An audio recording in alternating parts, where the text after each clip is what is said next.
How do you deal with the question of why? And I'm talking about every time you ask that question after the loss of your loved one. Well, let's walk together and I'll share with you some insights on your search for meaning and how you can use another question instead to get even more clarity and help you along the journey.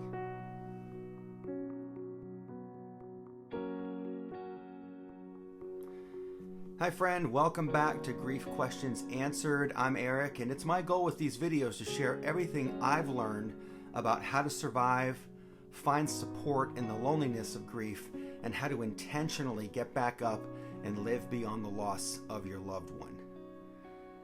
If this grief tip doesn't help you today, I am confident it can and will help you at some point in the future, so be sure to save this video to watch later on.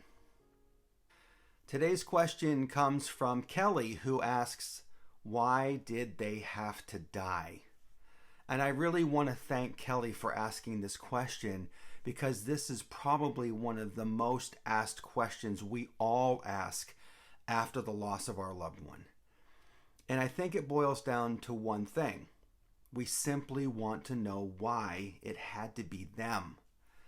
It's a philosophical question that has been asked for centuries, and it's one we ask over and over again while we're navigating our grief. When I lost Zoe, I asked that question all of the time, and I never got the same answer. Why? Well, I was bringing a different context each time I asked it. And as you can imagine, I often came to different conclusions that really gave me a different perspective altogether. And it really just depended on what was on my mind at the time and the context in which I asked the question. And sometimes it was a simple why, and the answer that came to me was, I'll never know why. Other times I asked why, and I got, she did what she was supposed to do while she was here, and it was her time to go.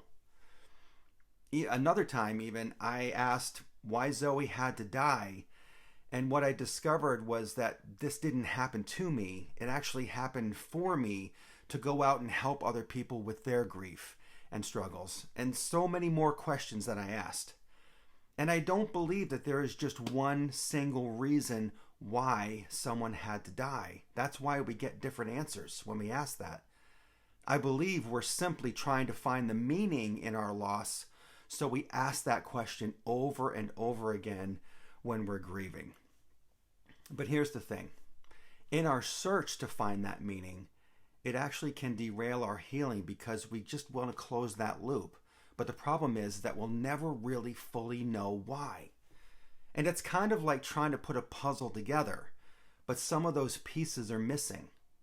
Every time you ask that question of why, you are asking it from a different angle, a different perspective. You're bringing in different context depending on where you are in your journey. Why did they have to go when they did? Why did they have to take that car ride? Why didn't I save them?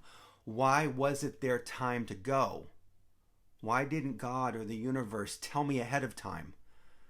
Why wasn't it me instead? I mean, look, some of those questions you ask can be really hard. Do you see what I mean though? It can be a never-ending ask of why, and it can keep us stuck if we allow it. And I can actually visualize that puzzle that I've put together over the last 10 years after losing Zoe, and I'm about 45% of the way complete. And every so often, I'm able to add another piece to that puzzle, but the thing is, I don't believe I'll ever have the complete picture. And it's really frustrating, obviously, but because we'll never really know all of the reasons why that puzzle remains incomplete, I'm okay with that now because I learned about another question to ask that allowed me to actually get unstuck and to start moving forward. And that question is what? What am I going to do to help myself navigate this grief? What is it that I need right now to feel supported? What would Zoe want me to do if she knew I was having a hard time? What would she say to me? Look, that's a completely different ask. But, and I don't ask that last question to put any guilt on me or you as you think about that yourself, but I'm simply suggesting that by asking that other question, it will help you move towards healing.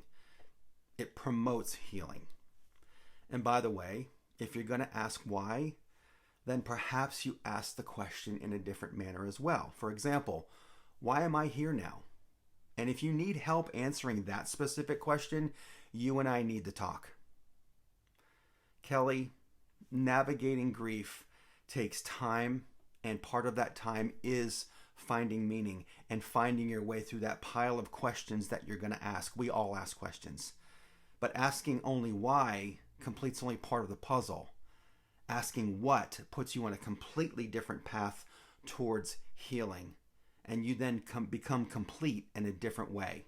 I hope that makes some sense, and as always, I really hope this helps some. Do you have a question about grief that I can answer for you? Let me know in the comments below. And if you haven't done so yet, click that subscribe button down below, as this is the best way to get notified of new videos just like this and to show support for our channel. Let's walk together, and I'll see you in next week's video.